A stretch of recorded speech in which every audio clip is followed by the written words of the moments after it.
Museum.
Akalain mo na patay naman ako may hati. Ano naman siya? Ana, okay. Nandito na tayo sa paglalagay ng scent.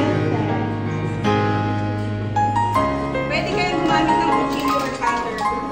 May nabibiling ganito sa Ace Hardware. Iba-ibang scent. Pwede may apple, may orange, may lavender.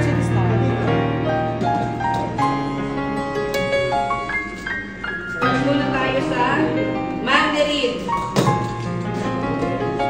Yes, orange.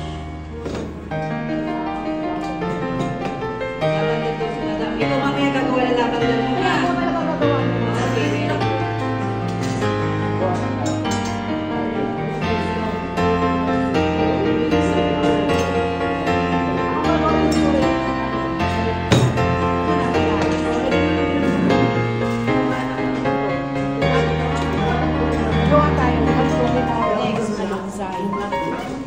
Depende po sa gagamitin nyo. Katulad nito, for example, 1 kilo ang ginamit nyo.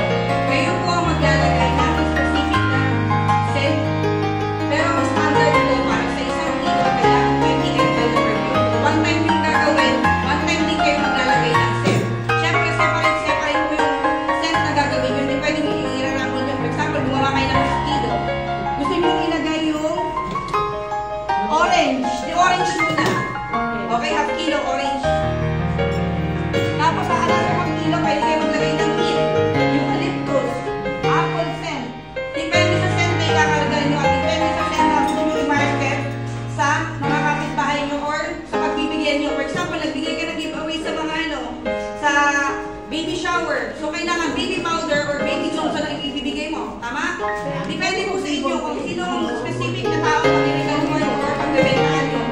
For example po kayo, sir, customer kayo, ano gusto nyo scent? Lavender, meron tayong lavender dito. So, lavender talaga po.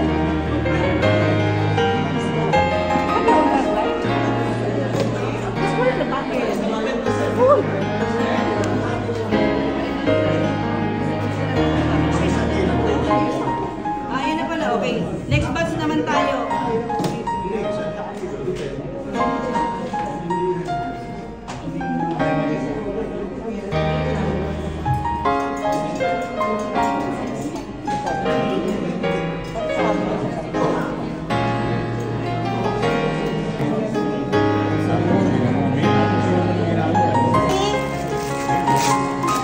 Design, plastic. Meron naman nabibili po niya sa mga miyang-miya, 100 pills lang or 200 pills.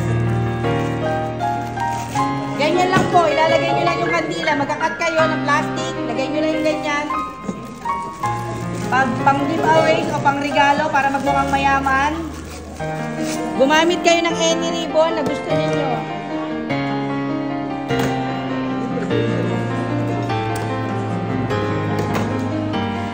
Ganyan lang po. Lalagyan nyo ng any ribbon para hindi na kayo bibili ng Pwede naman sa box. Pag ganyan po, para kayo nagugupit ng buhok. Pag ganyan po. Tapos pag binuka-buka nyo yan, magmumukha na siya. Pwede naman po